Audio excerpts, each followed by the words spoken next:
கனடாவை சேர்ந்த இளைஞர் ஒருவர் ரூபாய் 30 கோடி லாட்டரியை வென்றுள்ளார். அந்த தொகையை பெற்று வருமாறு அவர் தனது காதலியை அனுப்பிய நிலையில் அந்த பணத்தை வாங்கிய அவர் தனது காதலனுடன் சென்று விட்டாராம். இது தெரிந்து உடைந்து போன கனடா இளைஞர் அந்த பெண் மீது இப்போது நீதிமன்றத்தில் வழக்கு போட்டிருக்கிறார். இது குறித்து நாம் விரிவாக பார்க்கலாம். கனடாவின் வின்னிபெக் பகுதியைச் சேர்ந்த லாரன்ஸ் கேம்பல் என்பவர் தனது முன்னாள் காதலிக்கு எதிராக நீதிமன்றத்தில் வழக்கு தொடர்ந்திருக்கிறார். அதாவது இவர் 5 மில்லியன் கனடா டாலர் இந்திய மதிப்பில் சுமார் ரூபாய் 30 கோடி லாட்டரியை ஜெயித்திருக்கிறார். இருப்பினும் சில காரணங்களால் அவரால் அந்த பரிசு தொகையை வாங்க முடியாத சூழல் ஏற்பட்டுள்ளது. இதனால் அவர் தனது காதலியை நம்பி லாட்டரியை கொடுத்து பரிசு தொகையை வாங்கி வருமாறு சொல்லியுள்ளார்.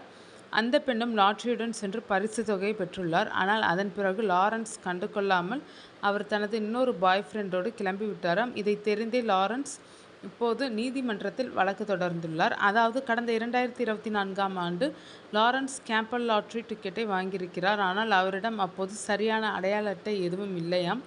இதனால் பரிசை பெற முடியாத சூழல் ஏற்பட்டுள்ளது. அப்போது லாட்டரி அதிகாரிகள் அளித்த ஆலோசனைப்படி தனது காதலியான கிறிஸ்டல் ஆன் மெக்கே என்பவரிடம் லாட்டரி சீட்டை கொடுத்து பரிசை வாங்க சொல்லியிருக்கிறார். லாரன்ஸ் தனது காதலி மெக்கேவை முழுமையாக நம்பியிருக்கிறார். 1.5 ஆண்டுகளுக்கு மேலாக இருவரும் காதலித்து வந்துள்ளனர். அப்போது வரை இருவருக்கும் இடையே எந்த ஒரு பெரிய சிக்கலும் எழுந்ததே இல்லை.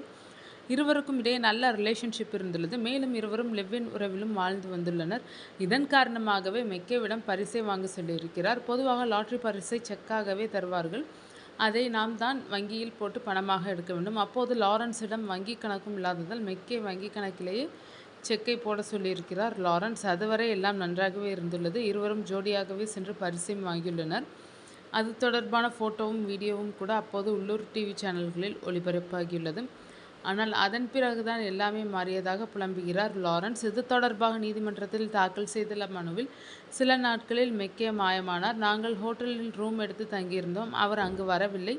என்னோடு இருந்த அனைத்து தொடர்புகளையும் துண்டித்து கொண்டார். கஷ்டப்பட்டு அவர் எங்கே இருக்கிறார் என்பதை கண்டுபிடித்தேன். அப்போது நான் உடைந்து போய்விட்டேன்.